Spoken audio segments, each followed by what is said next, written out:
এলেম হচ্ছে জ্ঞান, আর ইলম শব্দের অর্থ হচ্ছে জ্ঞান, নলেজ। আপনি যে জ্ঞানটা অর্জন করছেন এটাকে আরবি ভাষায় বলা হয় এলেম, আর ইংরেজিতে বলা হয় এটাকে নলেজ, বাংলাতে বলা হয় এটাকে বিদ্যা। এলেম এক বিষয় আর আলেম হচ্ছে আর বিষয়। যদি ধরেন ফর এক্সাম্পল হিসেবে একটা উদাহরণ দিচ্ছি, একটা গাছের নিচে যদি আপনি পানি না দেন, গাছকে যদি আপনি এটাকে ঠিক মতো যত্ন না নেন, তাহলে ওই গাছ থেকে ফল পাবেন না। এলেম হচ্ছে লোক, এলেম অর্জন করলে সে আলিম হতে পারে, এলেম অর্জন করলে সে আলিম হতে পারে। এলেম অর্জন না করলে তাকে আলিম বলা হয় না, তাকে জ্ঞানী বলা হয় না, বরং অযোগ্য লোক বলা হয়। ঠিক কিনা? আসুন আমরা পবিত্র কোরআন থেকে একটু বুঝি এলেম, ফজিলত এবং আলেমের মর্যাদা। আল্লাহ সুবহানাহু ওয়া তাআলা 1000 বছর আগে বলেছেন, ومن يؤت الحكمة فقد أوتي خيرا كثيرا। আল্লাহ বলেন যাকে এলেম দান করা হয়েছে, যাকে এলেম দান করা হয়েছে, যাকে জ্ঞান আল্লাহ তাআলা দান করেছেন, মাইয়ুতাল হিকমা, যাকে আল্লাহ হিকমত দিয়েছেন, জ্ঞান দিয়েছেন, প্রজ্ঞা দিয়েছেন, ফাকাদ উতিয়া খায়রান কাসীরা। আল্লাহ বলেন সে ব্যক্তিটা মূল্যবান, সে ব্যক্তিটা হচ্ছে কল্যাণকাম। সুবহানাল্লাহ। এবং এলেম অনেক রকমের এলেম হতে পারে। একটা হচ্ছে ইসলামিক মাইন্ডের এলেম, একটা হচ্ছে ইমানের এলেম মানে এই হায়াতের জিন্দেগির এলেম, আর একটা হচ্ছে পরকালের এলেম। আর এলেম হচ্ছে দুই রকম, একটা হচ্ছে ইলমে বাতিনি, ইলমে জাহিরি। আপনার ইলমে জাহিরি কাকে বলে? যে জ্ঞানটা আপনি সরাসরি দুই চোখ দিয়ে অর্জন করছেন, এটাকে বলা হয় ইলমে জাহিরি। অর্থাৎ প্রকাশ্যে যে জ্ঞানটা আপনি বাহ্যিকভাবে যে জ্ঞানটা অর্জন করছেন, এটাকে বলা হয় ইলমে জাহিরি। আর ইলমে বাতিন কাকে বলে? যে ইলম, যে জ্ঞানটা আপনি প্রকাশ্যে বলেন একজন আল্লাহওয়ালা, একজন তরিকাপন্থী, একজন আলেমের কাছে অথবা একজন নেককার বান্দার কাছে গিয়ে আপনি যে জ্ঞানটা অর্জন করেন, এবং এটা করে ইলমে বাতিন বলে। সুবহানাল্লাহ। এর নাকি আল্লাহ সুবহানাহু ওয়া তাআলা 1000 বছর আগে বলেছেন, ইয়ারফাউল্লাহ, আল্লাহ তাআলা মর্যাদা বাড়িয়ে দিয়েছেন, ইজ্জত দিয়েছেন। ইয়ারফাউল্লাহ, আল্লাহ পাক মুমিন বান্দার মর্যাদা বৃদ্ধি করেন এবং যাদেরকে ইলমে দ্বীনের অধিকারী করা হয়। যারা ইলমে দ্বীন জ্ঞান অর্জন করেন, দ্বীনি জ্ঞান অর্জন করেন, আল্লাহ বলেন ইয়ারফাউল্লাহুল্লাযীনা আমানু, মুমিনদের মধ্যে যারা ইলমে জ্ঞান অর্জন করে তাদেরকে আমার আল্লাহ তাআলা মর্যাদা করেন, সম্মান বাড়ায় দেন। উতুল ইলমা দারাজাত, এবং তাদেরকে যে বহু মর্যাদা দান করেন।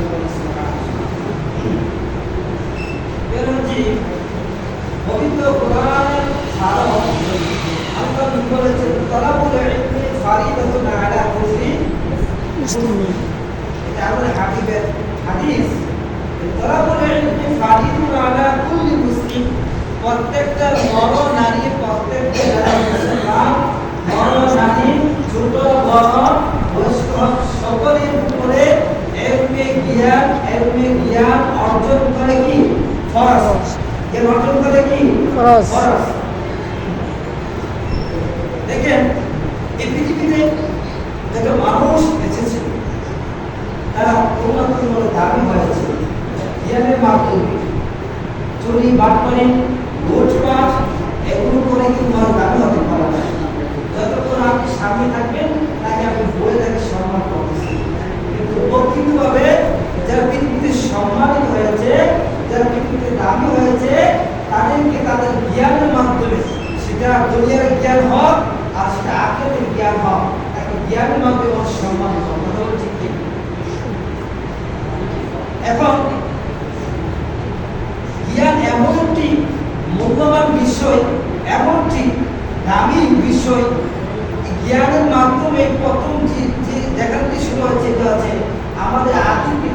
হযরত আদম আলাইহিস সালাতু ওয়াস সালামকে যখন আল্লাহ তাআলা সৃষ্টি করলেন, তৈরি করলেন, তাকে গঠন করার পরে আল্লাহ যখন বললেন যে আদম এইগুলো নামগুলো বলো, এই নামগুলো বলো। আপনি কাহিনী শুনেন নাই যে আল্লাহ তাআলা হযরত আদম আলাইহিস সালামকে সৃষ্টি করলেন, করার পরে তার মধ্যে রূহ দিলেন, দেওয়ার পরে বললেন যে তুমি এই নামগুলো বলো। আদম আলাইহিস সালাম বলে যে আল্লাহ তুমি বলো, বলে তুমি বলো। তখন আল্লাহ রাসূল বলেন যে যা এই নামগুলো বলছে তাহলে জ্ঞান কোথা থেকে আসলো? হযরত আদম আলাইহিস সালাম থেকে জ্ঞানের শিক্ষাটা তৈরি হয়েছে। যেমন আল্লাহ বলেন ওয়া'আল্লামা আদাম আল-আসমা কুল্লাহা সুম্মা 'আরাদাহুম 'আলাল মালাইকা। রব্বুল আলামিন বলেন ওয়া'আল্লামা আদাম আল-আসমা কুল্লাহা সুম্মা 'আরাদাহুম 'আলাল মালাইকা। আল্লাহ তাআলা হাজার বছর আগে যখন হযরত আদম আলাইহিস সালামকে শিখাইলেন, জ্ঞান শিখাইলেন, আল্লাহ বলেন আদম সমস্ত বস্তু যা কিছু আছে সামগ্রী নাম তুমি এইগুলোর নামগুলো বলো। তারপর সে সমস্ত বস্তু সমস্ত জিনিসের নাম ফেরেশতাদের সামনে উপস্থাপন করবে। সুবহানাল্লাহ। তাহলে বুঝতে পারলাম বিদ্যা জ্ঞানটা আদম থেকে শুরু হয়েছে। এজন্য প্রিয় ভাইরা, আল্লাহ সুবহানাহু ওয়া তাআলা বলেছেন ইলম শিখার উপর আল্লাহ তাআলা আদম আলাইহিস সালামকে পরীক্ষা দিলেন। কি দিলেন? পরীক্ষা দিলেন। পরীক্ষা যখন তিনি কামিয়াব হলেন, পরীক্ষা যখন পাস হলেন, তখন তাকে ফেরেশতারা সিজদা করিয়েছে। আল্লাহ বলেছেন ওয়া ইয কুলনা লিল মালাইকাতি ইসজুদু লিআদম ফাসাজাদু ইল্লা ইবলিস। আল্লাহ আদম আলাইহিস সালামকে সিজদা করার জন্য আল্লাহ নবী আদমকে সিজদা করার জন্য ইবলিসকে বললেন, ইবলিস প্রশ্নটি ইবলিস কিন্তু ওই সময় কিন্তু শয়তান ছিল না। কারণ ইবলিস একটা সময় শয়তান ঘর ছিল, আরেকটা সময় কিন্তু ইবলিস এমন ইবাদত করছে, করতে করতে করতে করতে এমন ইবাদত করছে তাকে ফেরেশতাদের সর্দার বানিয়েছে। কাহিনী জানেন? ইবলিসকে বানাইছিল। তো ইবলিসকে আল্লাহ বলছে, ইবলিস আল্লাহ বলে যে তুমি আমার আদমকে সিজদা করো, আমার আদমকে সিজদা করো। ওয়া ইয কুলনা লিল মালাইকাতি ইসজুদু, না আদমের পায়ে সিজদা করো। এটা আসলে আদমের পায়ে সিজদা না, এটা হাকিকত হয়েছে আদমের পায়ে সিজদা।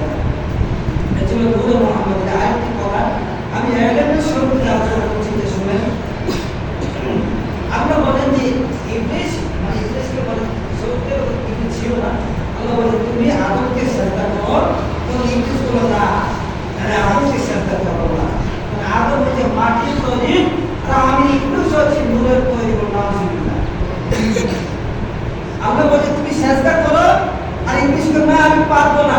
মানে আমি হচ্ছে কি আগুনের, আর আদম তো মাটি, আদমকে কি আমরা সিজদা করবো? আদমকে সিজদা করতে পারবো না। তখন আল্লাহ বলেন তুমি আমার কথা অবলম্বন করার কারণে তুমি এই ফেরেশতার কাতার থেকে তুমি সরে গিয়ে এখন ইবলিসের কাতারে গিয়ে তাহলে এখানে একটা জিনিস আমরা বুঝতে পারলাম যে জ্ঞান অর্জন করার শিক্ষাটা মহান আল্লাহ তাআলা নিজে হযরত আদম আলাইহিস সালামকে শিখাইছেন। শিখানোর পরে বলছিলেন এই সমস্ত নামগুলো বলো। আল্লাহ আলাইহিস সালাম বলেন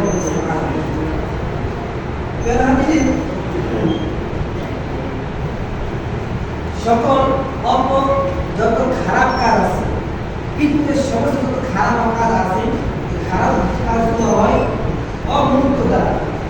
অমূর্খ অর্থাৎ যার মধ্যে জ্ঞান নেই, একেবারে জ্ঞান নাই। জ্ঞান বলতে নিজের মতো চলার মতো, বোঝার মতো এমন জ্ঞান নাই, যে কি করতেছে এই জ্ঞান নাই, তার দ্বারা কিন্তু অনেক কিছু হয়ে যায়। যেমন অযোগ্য লোককে যদি আপনি যোগ্য জায়গায় বসান, একটা যোগ্য লোককে আপনি মনে করেন আমি আজকে যেখানে বসে আপনাদের সামনে আলোচনার কথাগুলো বলছি, এই জায়গায় যদি একটা অযোগ্য লোককে আপনি বসান, তাহলে সে কতটুকু বলবে আপনারই নিজের কাছে। আমি নিজেকে যোগ্য কথা বলছি, এটা উদাহরণ ফর এক্সাম্পল দিচ্ছি। অযোগ্যকে যোগ্য লোক যোগ্য জায়গায়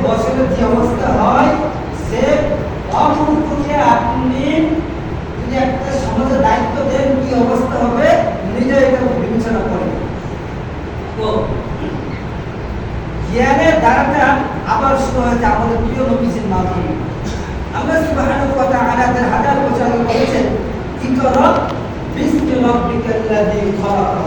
হে হাবিব, আপনি পড়ুন আপনার নামে। ইকরা, আপনি পাঠ করুন, আপনি পড়ুন বিসমি রাব্বিকাল্লাযী খালাক। পড়ো তোমার প্রভুর নামে যিনি তোমাকে সৃষ্টি করেছেন। সুবহানাল্লাহ। তাইলে লেখাপড়ার দাম আছে কিনা বলেন? লেখাপড়ার মূল্য আছে কিনা?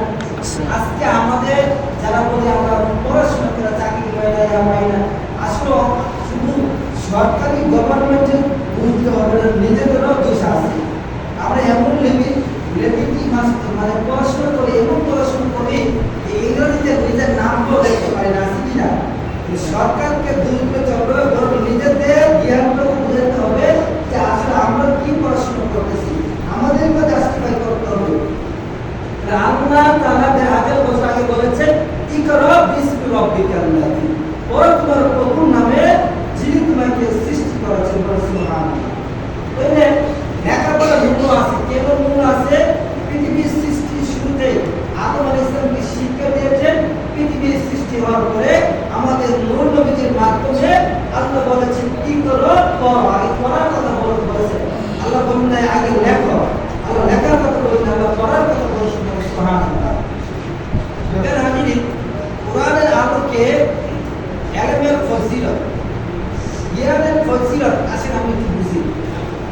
আল্লাহ বলেন এই ইলমের ফজিলত কোরআনুল কারীমের আল্লাহ বলেন, কুল হাল ইয়াস্তাউল্লাযীনা ইয়ালামুনা ওয়াল্লাযীনা লা ইয়ালামুন। আল্লাহ সরাসরি বলতেছেন, কুল হাল ইয়াস্তাউল্লাযীনা ইয়ালামুনা ওয়াল্লাযীনা লা ইয়ালামুন। আল্লাহ বলেন, হাবিব আপনি বলে দেন আপনার উম্মতকে কি বলতে। আল্লাহ বলেন, কুল হাল ইয়াস্তাউল্লাযীনা, যারা জানে আর যারা জানে না তারা কি এক সমান হতে পারে? বলেন, তারা এক সমান হতে পারে না। যারা জানে আর যারা জানে তারা এক সমান না। তাহলে আল্লাহ তো ১৫০০ বছর আগে বলছেন যে হাবিব আপনি বলে দেন আপনার উম্মতকে, কুল হাল ইয়াস্তাউল্লাযীনা ইয়ালামুনা ওয়াল্লাযীনা লা ইয়ালামুন, যারা জানে আর যারা জানে না তারা এক সমান হতে পারে না। একটা দেশ চালানোর জন্য যদি আপনি অযোগ্য লোককে দেন, তাহলে আপনার দেশকে আপনি ট্রান্সমিশন করে নিজে জাস্টিফাই করেন। সেম কথাটাই আল্লাহ বলেছেন, কুল হাল ইয়াস্তাউল্লাযীনা, একটা যোগ্য আর একটা অযোগ্য দুইটা পার্থক্য আছে কিনা? এজন্য আল্লাহ বলেছেন যারা জানে আর যারা জানে না তারা কখনো এক হতে পারে না। এজন্য যারা জানে তাদের থেকে তোমরা জেনে নাও, যারা জানে তাদের থেকে তোমরা জানে নাও, তাহলে তুমি সফলতা হতে পারবে। আসলে তারপর আল্লাহ কি বললেন? আল্লাহ বললেন, ইয়ারফাউল্লাযীনা আমানু মিনকুম ওয়াল্লাযীনা উতুল ইলমা দারাজাত। আল্লাহ বলেন, তোমাদের মধ্যে যারা ঈমানদার, তোমাদের মধ্যে যারা ঈমান আছে, ঈমান মানে কি? আমানতু বিল্লাহি ওয়া মালাইকাতিহি, শুধু মুখে কয়ে এটা শুধু না, বিশ্বাস করতে হবে। এটার নাম হচ্ছে কি? ঈমান। মুখে আপনি কালমা পড়ছেন আর অন্তরে বিশ্বাস করছেন না, এই কালমা গুলো আছে, গুলো আছে। আল্লাহ বলতেছে যে তোমাদের মধ্যে যারা ঈমানদার, ঈমান হওয়ার পরে ইলম অর্জন করছে, আল্লাহ তাদের মর্যাদা অনেক বেশি বাড়াচ্ছেন। বলেন সুবহানাল্লাহ। তারপর আল্লাহ বলেন আলেমের মর্যাদা সম্পর্কে, আল্লাহ বলেন, ইন্নামা ইয়াখশাল্লাহা মিন ইবাদিল উলামা। আর যারা জ্ঞান অর্জন করে, দ্বীনি জ্ঞান অর্জন করে, দ্বীনি জ্ঞানের মধ্যে যারা উলামায়ে কেরাম রয়েছে, তারা সবচেয়ে আল্লাহকে বেশি ভয় পায়। বলেন সুবহানাল্লাহ। এর হাজিরিন, আসেন অল্প সময়ের মধ্যে দু একটি কথা বলি। হাদিসের আলোকে ইলমের ফজিলত, জ্ঞানের ফজিলত। আল্লাহ বলেন, সামি'তু রাসূলুল্লাহ সাল্লাল্লাহু আলাইহি ওয়াসাল্লাম ইয়াকুলু মান সালাকা তরিকান ইয়াতলু ফীহি ইলমান। নবী সাল্লাল্লাহু আলাইহি ওয়াসাল্লাম বলেন, যে ব্যক্তি জ্ঞান অর্জন করার জন্য, দ্বীনি জ্ঞান অর্জন করার জন্য, হাসিল করার জন্য কোন রাস্তা অতিক্রম করে, কোন রাস্তা দিয়ে যায়, আল্লাহ তাকে জান্নাতের রাস্তার সময়ের মধ্যে একটি রাস্তা পার করে দেবে। সুবহানাল্লাহ। তারপরে বলেছেন যারা জ্ঞান অর্জন করে তলাবুল ইলম, যারা তলব করে, ইলম তলব করে, ফেরেশতাগণ ইলম তলব করে এই ইলমের জন্য সন্তুষ্ট হয়ে তাদের ডানাগুলো বেছিয়ে দেয়, বলে সুবহানাল্লাহ। যারা হাজিরিন, আর যারা আলেম হবে, জ্ঞান অর্জন করার পরে যারা আলেম হবে, আল্লাহ নবী বলেন আলেমের জন্য এমন কি ফজিলত রয়েছে, আলেমের জন্য আসমান জমিনে যা কিছু রয়েছে, আসমান জমিনে যত প্রাণী রয়েছে এবং জমিনের নিচে যা কিছু আছে, মাছ সহ এমনকি মাছ পর্যন্ত আলেমের জন্য দোয়া করে, আলেমের জন্য খাওয়া প্রার্থনা করে। এই জন্য হাদিসে বলে এসেছে যে লা ইয়াস্তাগফিরু লাহু মান ফিস সামাওয়াতি ওয়াল আরদ, আসমান আর জমিনের মধ্যে যা কিছু আছে সমস্ত কিছু আলেমের জন্য দোয়া করে, সুবহানাল্লাহ। আলেম হলে চলবে না, এমন আলেম হতে হবে যে আলেম নিজে কি পরিবর্তন করেছে, অন্য কি পরিবর্তন করার চেষ্টা করেছে, কথা ঠিক কিনা? আর আপনি নিজে আলেম অর্জন করছেন কিন্তু নিজে পরিবর্তন করতে পারেন না, সুদের সাথে ব্যবসা করেন, মানুষকে কষ্ট দেন, মানুষের সাথে আপনার আচরণ খারাপ হয়, এমন আলেম হতে হবে না। আপনাকে এমন আলেম হতে হবে নিজেকে পরিবর্তন করতে পেরেছেন এবং 10টা মানুষকে পরিবর্তন করে সঠিক কাছে দেখাইতে পারছেন, এমন যদি আলেম হতে পারেন তাহলে আসমান জমিনের নিচে যা কিছু আছে সব কিছু আপনার জন্য দোয়া করবেন, সুবহানাল্লাহ। এইভাবে অনেক ঘটনা রয়েছে। শেষ একটি ঘটনা বলে দিই। বাগদাদ শরীফে একটা মাদ্রাসা রয়েছে, এটা হচ্ছে এটাকে বলা হয় দরসে নিজামি আর মাদ্রাসা নিজামি। ওই মাদ্রাসাতে একটি ছাত্র ছিল, ওই ছাত্রটা সবসময় ক্লাসে আসে, বুঝতে পারছেন? তার উস্তাদ বলতো যে বাবা তুমি ক্লাসে পড়ার সবার আগে দাও, তুমি ক্লাসে তো লেট করে কেন, তুমি সবার পিছনে বসে কেন, কার থেকে তুমি প্রতিদিন ক্লাসের সামনে। ওই ছাত্র বলল যে উস্তাদ যে আমি চেষ্টা করবো সামনে যে ক্লাসগুলো করবো ওই ক্লাসগুলো সামনের সাথে বসাতে হবে। তিনি এইভাবে যতদিন ক্লাসে আসে ততদিন পিছনে বসে। একদিন উস্তাদ তাকে দমতে বলে তুমি পিছনে থাকো কেন? লোকটি বলল যে উস্তাদজি আমি যখন রাস্তা দিয়ে আসি তখন দেখি আমার পায়ের থেকে বিদ্যুৎ চমকে রয়েছে। সেখন উস্তাদজি বললো কেন বিদ্যুৎ চমকায়? ওই হাদিসটা টানা দিল, যে হাদিসের মধ্যে দেখা রয়েছে যে কোন ব্যক্তি যদি জ্ঞান অর্জন করার জন্য, এলমের জ্ঞান অর্জন করার জন্য, দ্বীনি জ্ঞান অর্জন করার জন্য, যে জ্ঞান অর্জন করলে আল্লাহ তার রাসূলের পরিচয় পাওয়া যায়, আল্লাহ তার রাসূলের নিকটবর্তী হওয়া যায়, এই জ্ঞান অর্জন করার জন্য যারা রাস্তা দিয়ে মাদ্রাসা যায় অথবা কোনো উস্তাদের কাছে যায় তখন তার পায়ের নিচে ফেরেশতা জানা বসে দেবে, সুবহানাল্লাহ।